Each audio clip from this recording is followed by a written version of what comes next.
but find themselves in a situation where they are unsuccessful in trying to have a child.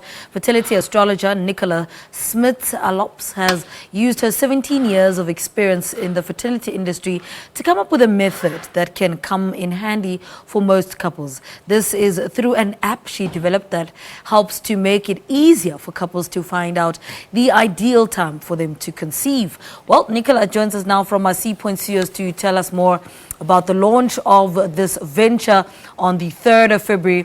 We are about to join, well, as I said, Nicola, good morning. Welcome to Morning Live. Morning. Thank you for having me. Give us background into what is the inspiration behind this entire concept and developing it into an app. Well, I've spent a long time working as a fertility astrologer, and I've developed my own personal astrological technique. But sometimes couples aren't able to access me, and I'm unable to reach a more wider audience. So developing the app was a way to make fertility astrology just much more accessible and also partly an educational tool and a public service. And, you know, for somebody who may not know, what is fertility astrology? So fertility astrology is this. I help couples to conceive using their personal astrology. So using their birth time, date and place, I'm able to pinpoint or predict when next they are most likely to conceive. So they would come to me and talk to me for about an hour, usually on Skype, and I would tell them in the next 3 years their most lucky time to try to conceive, whatever treatment they're using. All right, so let's talk about the app. So I log on and I download this app. Then what happens? Well, the first thing you would do is you would fill out a short medical questionnaire. And this is the really, I think, the most special part of this app is a lot of people are quite ignorant about all the factors that go into fertility, and they sometimes leave it too late. But while you're filling out the questionnaire, the medical part of the questionnaire, you will become alerted to things that you might need to test for, and to certain lifestyle choices that can affect fertility. And I'm hoping that it'll prompt younger people to address these issues sooner rather than later. Now, you know... And then after filling out... Yeah? Sorry, continue, go on. After filling out the medical questionnaire, you then put in your birth details, and the app will then tell you the next 3 lucky times in the next 365 days for you to try and conceive. Now, you've also had personal experience of infertility. Talk to us about that. Well, I'm what we call a secondary infertile myrtle, in that I had 2 children fairly early on in life, and then divorced and married again.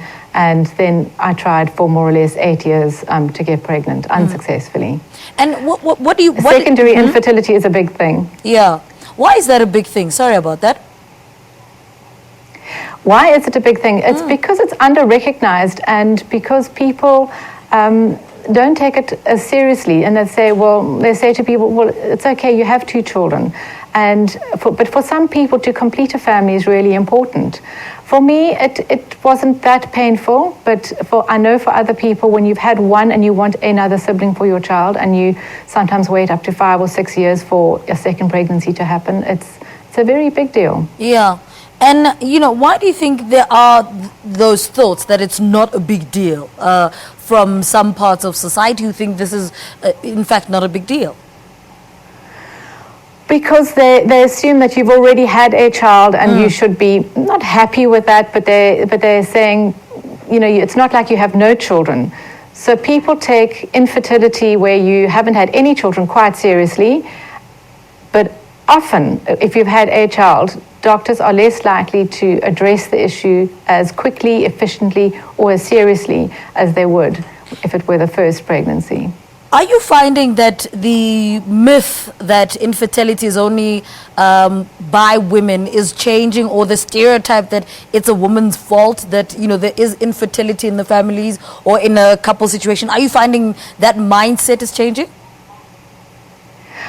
I think it is, and I think that what's really been interesting in the leading up to the launch of this app and the promotional material that we've been putting together is how keen and eager the men are to talk about their fertility issues. As you know, about roughly 30% of the time it's a female problem, 30% of the time it's a male issue, and 30% of the time it's sometimes unexplained infertility. There are a lot of factors that go into male fertility, and the questionnaire in the app will address that and alert lifestyle choices and so on.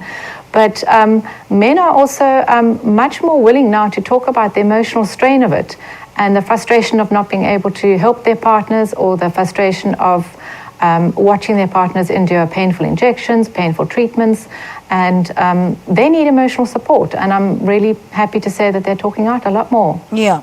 All right. Let's talk success stories. Who are some of the people that you've helped, and and have given you come out with a success story out of that?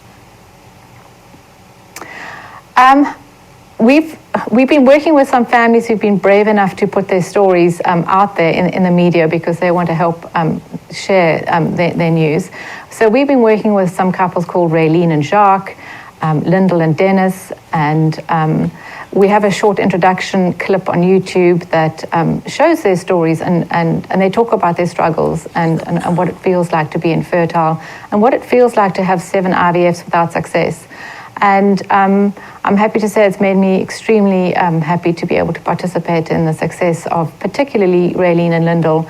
They had triplets each, and that was really heartwarming. Yeah. All right. To give us details again, if people want to access this app, where do they go? What steps do they follow?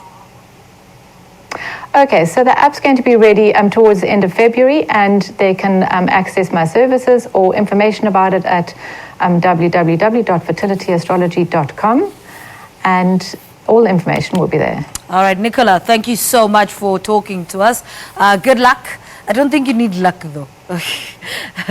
Nicola Smuts Allsop talking to us about her fertility astrology app that seeks to help couples determine the time that will be favorable for them to conceive. This groundbreaking app will be launched on the 3rd of February in Cape Town.